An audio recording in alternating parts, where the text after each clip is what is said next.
너희를 위하여 구주가 나셨으니 곧 그리스도다 라고 하면서 그리스도에 대한 표적을 이렇게 말합니다. 12절 바로 구유에 누인 아기라고 말합니다. 어떻게 그리스도에 대한 표적이 구유에 누인 아기일 수가 있을까요? 저는 이 질문부터 시작해 나아갔습니다.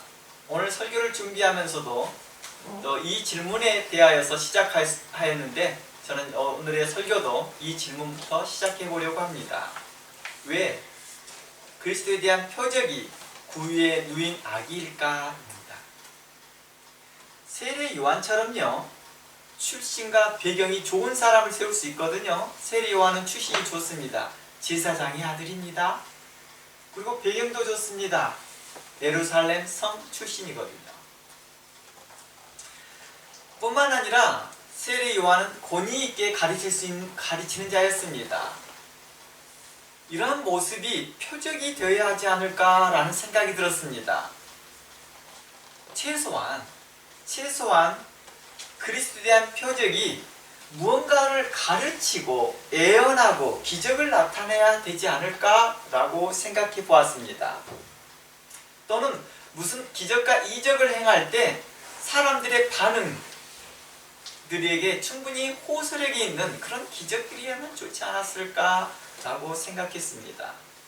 그러니까 예를 들어서 아기가 태어났는데 박역거세처럼 아래에서 짜잔하고 나타나든지, 아니면 온승이가 손오공처럼 바위 밑에서 출생한다든지, 이러한 독특한 출생이 나타난다면 우와 무슨 기적이다 라고 할 텐데 그런 기적과 이적도 없었습니다.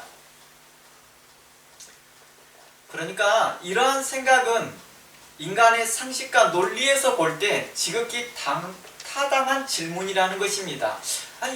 이런 모습으로 세례 요한과 같이, 아니면 어떤 권위 있는 자의 모습으로 성인된 모습, 그러니까 성장한 사람으로서 나타나서 말씀을 가르쳤다면 어땠을까?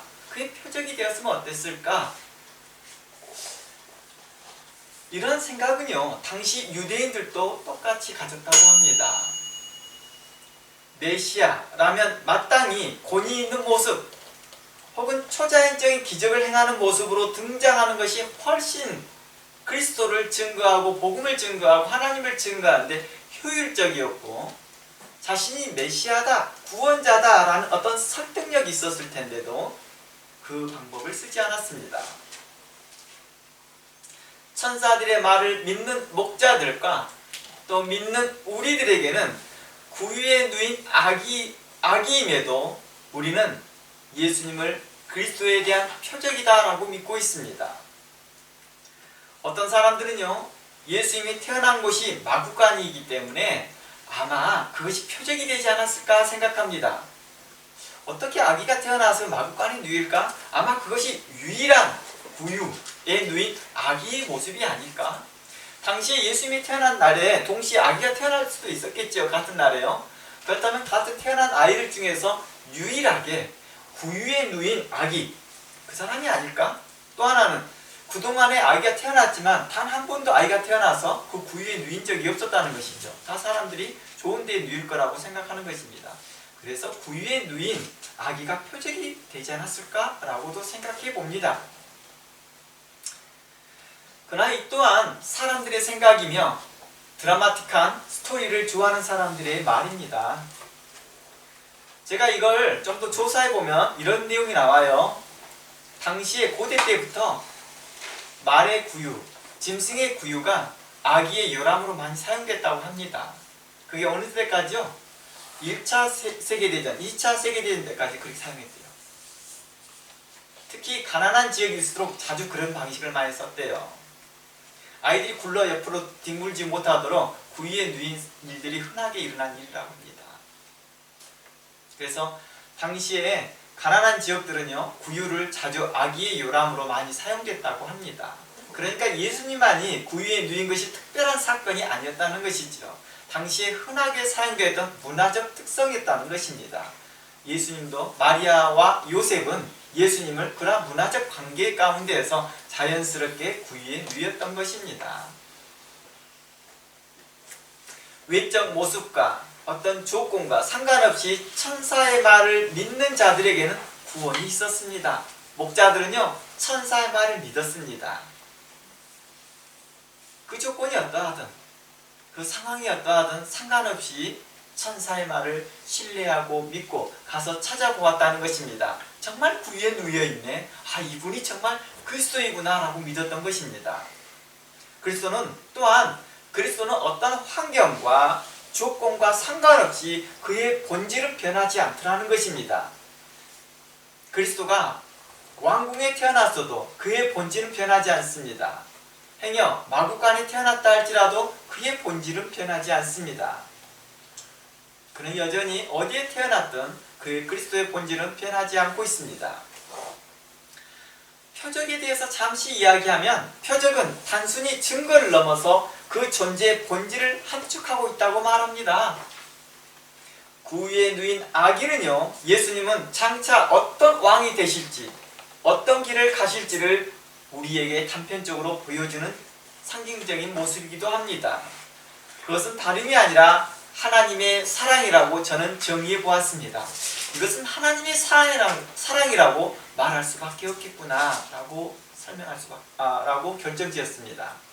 말씀을 정리하면 정리할수록 하나님의 사랑으로 귀결되었습니다. 만일 예수님이 태어난 곳이 궁전이었으면 어땠을까? 과연 목자들이 참여할 수 있었을까?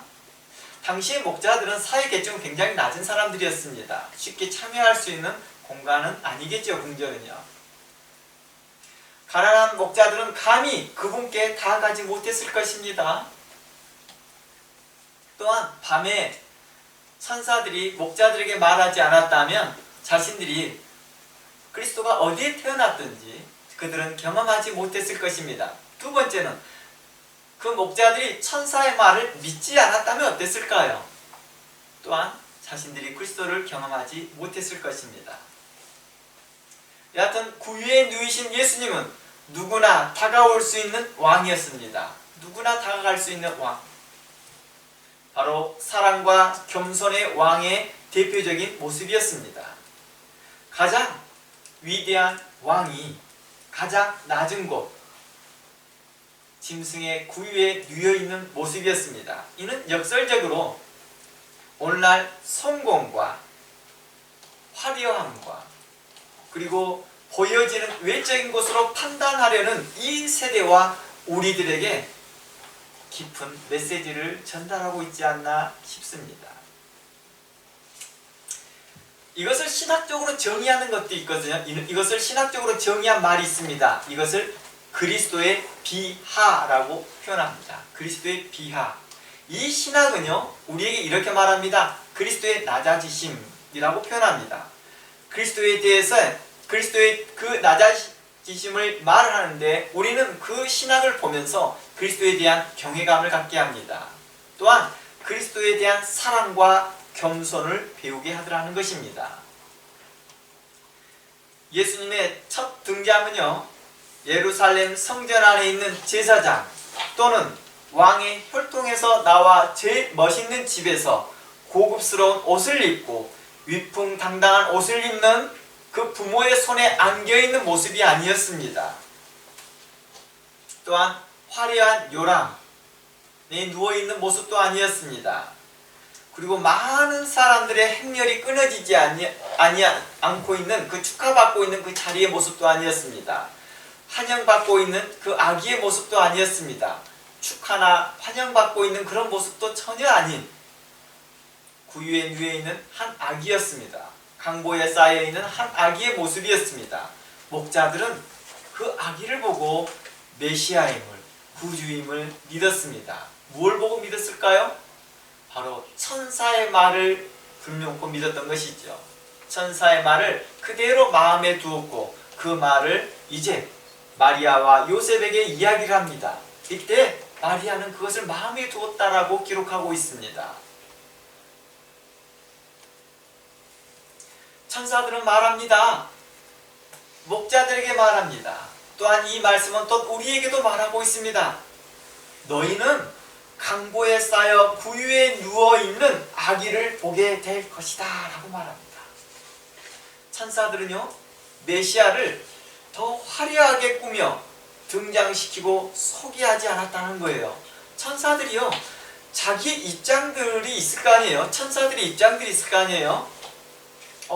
메시아라고 소개하려면 천사들이 메시아를 더 화려한 장소에 꾸며놓고 이분이 메시아야 라고 소개할 수 있었을 텐데 그들은 그렇게 하지 않았습니다. 그렇게 할 수 있는 능력 있는 천사임에도 불구하고도 자신들의 체면을 생각해서라도 더 화려하게 등장시킬 수 있는 능력이 있음에도 불구하고도 그들은 하나님의 뜻을 따라 그대로 증거하였다는 것입니다. 저 오늘 성탄절 메시지가 어때요? 천사들에게 초점을 둬봤습니다. 천사들은 메시아를 어떻게 나타내려고 했을까? 우리 그런 거 있잖아요. 화려한 보석을 등장시키는데 보석만 딸랑하냐 아니하고 그 주변에 있는 그 보석함이나 또 장수나 이런 것들을 많이 따지잖아요. 주변 것들을 더 화려하게 만듭니다. 거기에 걸맞는 위치에 그 다이아몬드에 걸맞는 어떤 것들을 주변 것들을 만들어냅니다. 그러나 천사들은 그러지 않았습니다. 하나님의 뜻대로 하나님이 원하시는 방식대로 그들은 증거했습니다. 하나님의 뜻을 따라 그대로 증거하였던 것이죠. 이렇게 생각해 보아도 됩니다. 하나님께서요, 예수님을 향하여 십자가의 죽음을 걷게 하셨습니다. 예수님은요, 그것을 겸손히 그 길을 따라갑니다. 제가 이 부분에 대해서도 이렇게 말합니다. 예수님은 겸손하시다. 왜 겸손하냐고요? 예수님이 사람들 앞에서 겸손한 태도를 보여서가 아니라 예수님께서 하나님의 말씀이 원하는 대로 하셨기 때문입니다. 하나님의 뜻대로 하셨기 때문입니다. 성경은 이렇게 말합니다. 메시아가 등장할 때 나귀를 타고 등장할 것을 예언하였습니다. 예수님은요, 화려한 말을 타고 백마를 타고 성전에 입궁한 것이 아니라 하나님의 뜻대로 하나님의 말씀대로 예언대로 나귀를 타고 등장하리라는 그 말씀 그대로 그는 나귀를 타고 예루살렘 성전을 입성하였습니다. 이때 사람들은 호산나 다윗의 자손이여 라고 외쳤던 것들처럼 예수님은 하나님의 뜻대로 등장하였던 것입니다. 또한 하나님의 뜻대로 십자가의 고난과 십자가의 죽으심이 하나님의 뜻에 있던 것들처럼 예수님은 그리스도는 이에 순종하였고 강보에 쌓여 구유에 누여 우리에게 보이셨던 것입니다. 그리고 천사들은 이것을 그대로 증거했던 것입니다. 가감하지 않았습니다. 어떤 것을 추가하지도 않았습니다. 포장하지도 않았습니다. 있는 그대로 하나님이 원하시는 그 뜻대로 증거하였다는 것입니다. 그리스도께서도 순종하셨고 천사들도 자신들의 입장대로 꾸미지 않고 하나님의 뜻대로 그대로 증거하였다는 것입니다. 이후 목자들은 어땠습니까? 목자들은 자신들이 경험한 것과 받은 말씀을 증거했습니다. 그러나 사람들은 어땠을까요? 듣지 않더라는 거예요. 알지 못하고 깨닫지 못하더라는 거예요. 그래서 요한복음 1장에 가보면 성경은 이렇게 말합니다. 태초에 말씀이 계시니라. 그 말씀이 하나님과 함께 하셨대요. 그리고 그 말씀이 우리에게 말씀이 육신이 되어 우리 가운데 나타나셨다라고 말합니다. 이것을 예수님의 탄생으로 말합니다. 예수님의 성육신, 예수님의 탄생이었습니다. 말씀이 육신이 된 사건입니다. 그런데 사람들은 알지 못하였다라고 말합니다. 그리고 깨닫지 못했다고 말합니다. 그리고 알지 못하고 깨닫지 못하였더니 결국 예수님을 영접하지 못하였다라고 말합니다. 그러며 12절에서는 영접하는 자, 믿는 자들에게는 하나님의 자녀가 되는 권세를 주었다고 말합니다. 어떤 자들은 믿었고 어떤 자들은 영접했다고 말합니다. 어떤 자들일까요? 목자들의 말을 그대로 믿는 자들이겠죠. 천사의 말을 그대로 믿었던 목자들처럼 목자의 말을 그대로 믿었던 자들에게는 구원이 있었던 것입니다.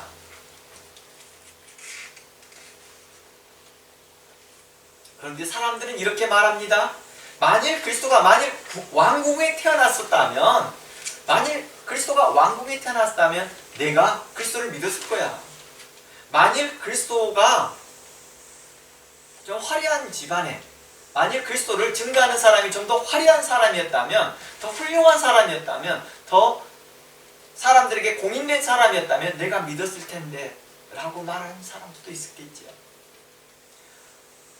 만약에 그 증거하는 사람이 공회원이었고 제사장의 아들이었거나 또 제사장이었거나 또 화려한 옷을 입었던 사람이었거나 좀 더 성공한 사람이었다면 우리가 그 증거하는 것을 믿었을 텐데 라고 말합니다. 그들의 학벌이나 문벌이나 그들이 가지고 있는 평판이 좀 더 좋았다면 내가 그들의 말을 믿었을 텐데 목자들의 말이었기 때문에 또한 증거하는 사람이 증거하는 내용이 너무 허접하게 보이는 거예요.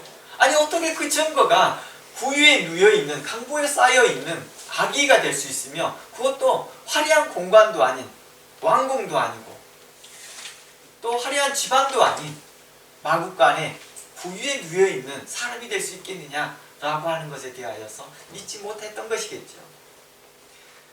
하지만 그리스도의 복음은 다양한 사람들을 통해 증거되었습니다. 그리고 그 말씀을 듣고 믿는 자들에게는 성령님이 함께 하셨고 구원의 역사가 일어났던 것입니다. 오늘의 성탄절이 우리의 의미하는 바가 바로 이러한 의미인 것입니다. 오늘날 성탄절을 기대하는 사람들, 화려하고 뭔가에 갖추어져 있는 그러한 예배가 아니라 그곳에 선포되는 말씀이 아니라 오늘처럼 아무것도 갖춰지지 않았다 할지라도 예상하지 못했다 할지라도 우리의 마음 이 예배에 집중하면서 무언가를 준비해 보려는 이 마음을 하나님은 기뻐하고 있더라는 것입니다. 하나님께서 이 가정에서 준비한 그 예배 하나님께서 복 주실 것이며 그 마음의 은혜를 주실 것입니다. 우리 함께 고린도전서 말씀 한번 가보겠습니다. 고린도전서 1장 21절 말씀입니다. 고린도전서 2장 21절 말씀에 이러한 말씀이 있습니다. 하나님의 지혜에 있어서는 이 세상이 자기 지혜로 하나님을 알지 못함으로 하나님께서 전도에 미련한 것으로 믿는 자들을 구원하시기를 기뻐하였다라고 말합니다. 하나님께서 전도에 미련한 것으로 믿는 자들을 구원하였다라고 말합니다. 이곳에서 하나님의 전도에 미련한 것은 뭘 의미할까요? 하나님이 하시는 방법이 미련하다는 뜻이 아닙니다. 다른 사람들 보기에 세상적 가치관을 가지고 있는 눈에 세상의 풍조를 따른 사람들의 눈에는 육신의 생각을 가진 사람 눈에는 하나님의 방법이 미련하게 보이는 것입니다. 아니 천사들이 와서 증거했다면 그에 합당한 그 증거의 내용이 나와야 되는데 어떻게 강보에 쌓여있는 그 아기가 표적이 될 수 있느냐, 그리스도의 표적이 될 수 있느냐라고 생각하며 미련하게 생각하더라는 것입니다. 그리고 만일 천사가 나타나려면 제사장이나 아니면 공회의 어떤 유명한 공회원을 택하든지 아니면 바리새인들 중에서 탁월한 선생을 택하면 좋았을 텐데 아무도 알지도 못한 목자를 선택하여서 그들에게 증거하였을까? 이건 미련하다, 어리석다라고 생각했던 그 방식을 통하여서 증거하더라는 것입니다. 그리고 그것을 믿는 자들에게 하나님께서는 구원을 허락하셨다고 말합니다. 22절 유대인들은 표적을 구하고 헬라인들은 지혜를 찾으나 우리는 십자가에 못 박힌 그리스도를 전한다라고 말합니다. 십자가에 못 박힌 그리스도가 유대인들에게 헬라인들에게 도저히 이해가 되지 않았습니다. 당시에 십자가는 흉악범들, 죄 많은 사람들이 죽어가는 곳이고 이것은 가족의 몰락을 말했으며 가족의 자랑이 아니라 가족에게 있어서 숨기고 싶은 비밀이었습니다. 감추고 싶은 흠집이었습니다. 그러나 이것을 증거합니다. 이것이 자랑이라고 말합니다. 그때 사람들은 믿기 시작합니다. 믿는 자들은 그가 무엇을 증거하든 무엇을 내용을 가지고 있던 바로 그리스도에 대하여 신뢰를 가졌던 사람, 믿었던 사람들에게는 구원을 주었다고 말합니다. 23절 우리는 십자가에 못 박힌 그리스도를 전하니 유대인에게는 꺼리끼는 것이요 이방인에게는 미련한 것이로되 오직 부르심을 받는 자들에게 유대인이나 헬라인이나 그리스도는 하나님의 능력이 되시며 하나님의 지혜가 된다라고 말씀합니다. 하나님의 어리석음이 사람보다 지혜롭고 하나님의 약하심이 사람보다 강하다고 말합니다. 26절 말씀에 형제들아 너희의 부르심을 보라. 육체를 따라 지혜로운 자가 많지 아니하며 능한 자가 많지 아니하며 문벌 좋은 자가 많지 아니하다라고 말합니다. 목자를 보십시오. 그들에게는 학벌도 문벌도 좋지 않았습니다. 그러나 하나님께서는 그들을 통하여 일하셨으며 그리스도의 복음을 증거케 하였다는 것입니다. 우리는 어떻게 사람들을 바라봅니까? 우리는 계속해서 사람들의 외모를 취합니다. 문벌 좋고 학벌 좋은 사람들이 그가 훌륭한 복음을 그리스도의 말씀을 증거할 것이다 기대합니다. 물론 맞습니다. 그렇게도 일하십니다. 그러나 그렇지 않는 자를 통하여서도 또한 일하신다는 사실이 성경의 증거였던 것입니다. 도리어 미련하고 세상에 천한 것을 들어서 도리어 그리스도의 복음을 전하는 것이 더 많다라고 성경은 증거합니다. 만일 세상의 관점에서 문벌 좋고 학벌 좋고 또 가정의 환경이 더 좋은 사람을 통하여서 복음 증거가 확실했다 한다면 그리스도께서는 구유에 나지 않으셨을 것입니다. 누이지 않았을 것입니다. 마국간에 태어나고 그걸 강보에 싸서 말 구유에 짐승의 구유에 누이지 않았을 것입니다. 하나님은 그 방법을 선택하지 않았겠지요. 또한 천사들도 그의 방법이 맞지 않다라고 생각하여서 자신들이 원하는 방식으로 꾸몄겠지요. 그러나 천사들은 하나님의 말씀에 순종하였고 복종하였습니다. 그리고 그 천사들이 그렇게 복종하였던 것들처럼 목자들도 천사의 말을 가감하지 아니하고 그대로 증거하였습니다. 그리고 이것을 믿는 자들에게 구원의 역사가 일어났습니다. 성탄절은 바로 이러한 것을 우리에게 말하고 있습니다. 그리스도의 비하, 그리스도의 낮아지심은 우리에게 하나님께서 우리를 향하여 우리가 연약하여 하나님께 갈 수 없는 우리가 목자와 같이 비천한 우리가 하나님께 갈 수 없었으나 하나님께 경배할 수 있는 그러한 놀라운 길을 열어주셨던 것입니다. 27절 그러나 하나님께서 세상에 미련한 것을 택하사 세상에 있는 자들을 부끄럽게 하시고 세상에 약한 것을 택하사 강한 것들을 부끄럽게 하려 하였다고 말합니다. 28절 하나님께서 이 세상의 천한 것들과 멸시받는 것과 없는 것들을 택하사 있는 것들을 피하셨다 말하였습니다. 하나님은 우리에게 오늘날도 이 말씀이 역사되어지고 동일하게 이 방식을 사용하시고 있더라는 것입니다. 그러나 우리의 눈은 교만하고 거만하고 악이 있고 세상적이어서 계속 외적인 것들을 찾아가고 있더라는 것입니다. 문벌 좋고 학벌 좋고 환경이 좋은 사람들을 진짜 그 사람들이 진짜 무언가에 진실된 걸 이야기할 거라고 착각하고 그걸 따라가게 하였더라는 것입니다. 그러나 그리스도의 복음은 그와 상관없이 증거되고 있더라는 것입니다. 미련한 자를 통하여서 증거하기도 하고 지혜 있는 자를 통하여 증거하기도 하고 문벌 좋은 사람을 통하여 증거하기도 할 뿐만 아니라 문벌이 없고 멸시받고 천한 사람을 통하여서도 증거한 일들이 숱하게 많이 있더라는 것입니다. 사람들의 말대로 왕궁과 화려한 사람들이 와서 말을 해도 정말 믿지는 않더라고요. 예수님이 태어나시고 목자들이 이게 증거하였습니다. 목자들의 말에도 반응이 없습니다. 그랬더니 하나님이 이렇게 합니다. 그래? 너희들이 목자기 때문에 안 믿었구나. 그럼 한번 테스트 한번 해볼까?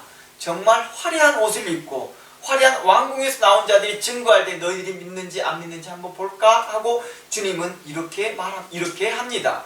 마태복음 2장 1절 말씀에 이렇게 나옵니다. 마태복음 2장 1절 말씀에 헤롯 왕 때에 예수께서 베들레헴의 나심에 이미 나셨습니다. 이미 태어나셨습니다. 많은 사람들이 이 나심이라는 단어, 이 과거형을 잘 인식을 못합니다. 이미 나셨습니다. 영어로 보면 He was born 이라고 말합니다. was born. 이미 태어나셨습니다. 그때 누가 나타납니까? 동방으로부터 박사들이 나타납니다. 동방 박사들이 나타날 때 그날에 예수님이 탄생한 것이 아니라 동방 박사들이 태어나기 전에 예수님은 태어나셨습니다. 그리고 그들이 예루살렘 도착했을 때 예수님이 이미 성장한 어린이가 되었겠죠. 마국간에 있는 아기가 아니었다는 것입니다. 동방으로부터 예루살렘에 옵니다. 이들로부터 온 박사들은 어떤 사람일까요? 많은 학자들은 이들은 박사들이었고 왕궁에서 일하는 사람들이라고 말합니다. 바벨론이나 이런 데서 황실에서 일한 사람들이라고 말합니다. 그리고 이들이 올 때 한두 사람이 온 게 아니라 합니다. 왜냐하면 그들을 서빙하는 사람들이 엄청 많이 오기 때문이죠. 그래서 동방박사에 출연하는 그 그림들을 보면 큰 무리들이 함께 옵니다. 큰 무리들이요. 그리고 몰약과 황금과 유향을 드렸을 때 그것들이 작은 가치가 아니라는 것입니다. 그때 그들이 말합니다. 유대인의 왕으로 나신 이가 어디 있느냐고 말합니다. 이 장소가 어디예요? 예루살렘이었습니다. 그러나 사람들은 어땠습니까? 소동치고 난리쳤지만 그 누구 한 사람 가서 경배하는 사람이 없습니다. 동방박사를 따라가서 함께 경배하겠다는 사람이 없습니다. 헤롯은 죽이려고 하고 있고 헤롯과 함께한 한패를 가지고 한패한 제사장들은 어땠습니까? 그리스도를 대하여서 환영하지 않고 있더라는 것입니다. 만약 환영했다면 대제사장직을 내서라도 그는 왕에게 메시아를 찾아가야 했을 텐데 서양과 제사장들은 어떠한 일을 행하고 있습니까? 머물고 있습니다. 머뭇거리고 있더라는 것입니다.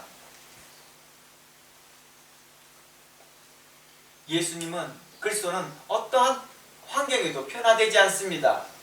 그리스도는 어떤 모습을 얻든지 그 본질과 그의 목적은 그리스도께서 이 땅에 오신 그 목적은 결코 변하지 않습니다. 우리를 향한 사랑과 구원의 은총은 변화되지 않더라는 것입니다. 광야에 있던 성전에 있던 또는 집에 거하던 그리고 바다와 산의 들에 있던 그리고 그가 누구와 함께 있던 그는 변하지 않더라는 것입니다.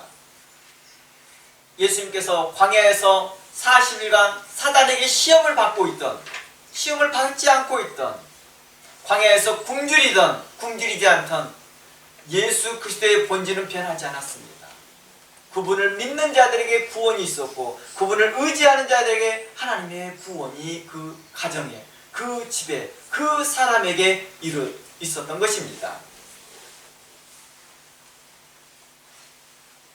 예수님은 어느 때는 화려한 옷을 입은 서기관과 바리새인이 있던 곳에 있었고 어느 때는 생선 비린내가 날 수 있는 어부들과 함께 있었고 어느 때는 죄인들과 세리들과 창기들과 있었더라도 그의 본질은 그의 목적은 변화되지 않았습니다. 그를 믿는 자들에게 구원이 일어났습니다. 주님은 어느 환경을 구애치 않고 다 나타나셨습니다. 왕실에도 성전에도 화려한 옷을 입은 자에도 가난한 자들에게 죄인에게도 나타나셔 그들에게 구원을 주시기를 기뻐하였습니다.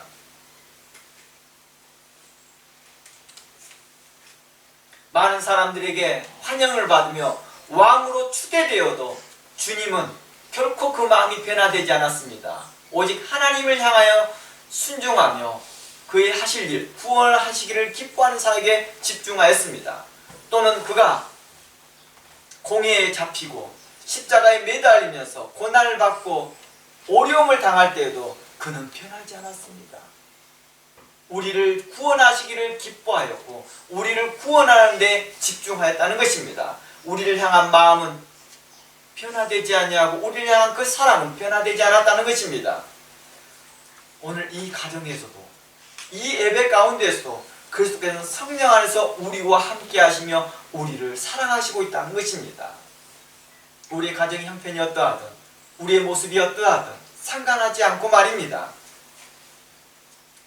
악이 넘치는 니느웨 성에 누구를 보냈습니까? 요나를 보냈습니다. 요나가 가기를 싫어한다 할지라도 이 요나를 또한 설득시키고 또한 설득시켜서 하나님의 성품으로 그를 바꾸어서 니느웨 성에서 하나님의 구원을 선포케 하였습니다. 회개를 외치며 그가 죽게 돌아오기를 원하였습니다. 하나님은 오늘날도 그의 성품으로 우리가 변화하기를 바라고 우리가 구원받기를 기뻐하시더라는 것입니다.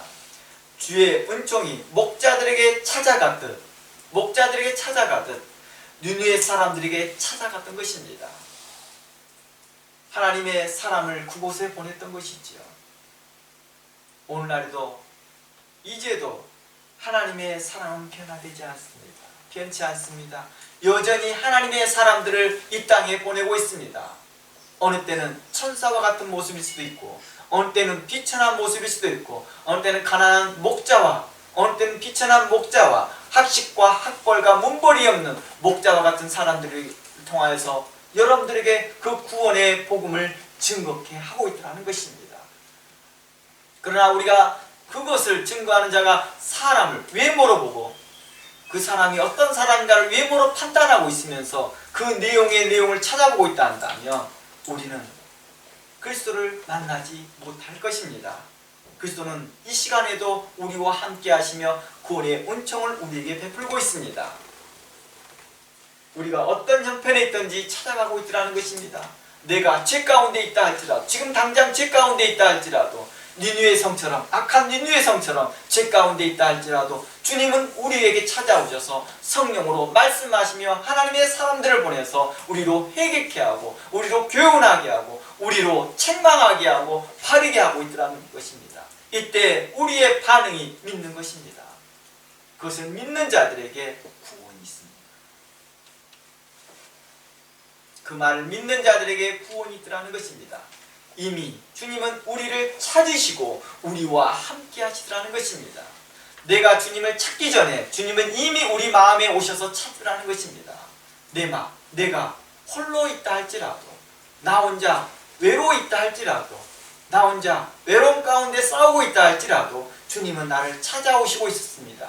이미 찾아오셨으나 내가 인지하지 못했다 할지라도 지금도 괜찮습니다. 늦지 않았습니다. 주님은 여전히 우리와 함께 하시며 말씀하시며 하나님의 사람을 통하여 일하시더라는 것입니다. 그 하나님의 사람들의 외모를 판단하는 것이 아니라 하나님의 사람들을 통하여 일하시는 것을 믿는 것이 중요하다는 것입니다. 하나님은 나를 버리지 아니하시며 나를 구원하시기를 더 기뻐하신 하나님이시라는 것입니다. 심지어 내가 죄 가운데 있다 할지라도 나를 심판하시기를 기뻐하시는 것이 아니라 나를 구원하시기를 더 기뻐하시는 그 사랑의 하나님이시라는 것입니다. 이걸 믿는 자들에게는 구원의 복이 있을 것이며 회복의 은총이 있을 것입니다. 주님은 이 땅에 오실 때부터 지금까지 우리와 함께 하셨습니다. 그 하나님을 향하여 우리는 임마누엘이라 말합니다. 예수 그리스도, 예수의 이름이 바로 임마누엘이었습니다. 우리와 함께 하시는 자, 우리와 늘 함께 하시는 하나님이심을 예수 그리스도를 통하여 말하고 있습니다. 우리가 예수 그리스도를 믿는다는 것은 내 안에 예수 그리스도가 있다는 걸 믿는 것입니다. 우리가 지금 방학 기간 동안에 우리 자녀들은 매일과 같이 성경을 묵상하면서 이런 걸 나눴습니다. 사단아 물러가라. 예수 그리스도께서 광야에서 사단아 물러가라 한과 같이 우리는 우리를 유혹하고 세상으로 유혹하고 있는 것에서 우리는 담대하게 외칠 수 있어야 될 것입니다. 예수 그리스도께서 물리쳐선 사탄을 우리는 또다시 우리 안에 계신 그 예수님을 의지하여 사단을 물리칠 수 있습니다. 유혹된 걸 물리칠 수 있습니다. 하나님은 우리가 구원받기를 바라시며 우리가 하나님 나라에 상속받기를 바라시는 그 하나님이십니다. 이 가정에도 하나님의 은총이 함께하며 이 예배 가운데 함께하는 우리 모든 성도들에게도 하나님의 은총이 함께하여서 그 구원의 은총이 여러분들에게 충만히 있으며 여러분들이 목자들처럼 또한 나아가 증거하는 하나님의 거룩한 사도로서 거룩한 제자로서 살아가기를 주의 이름으로 축원합니다. 다 함께 기도합니다. 하나님 감사합니다. 우리를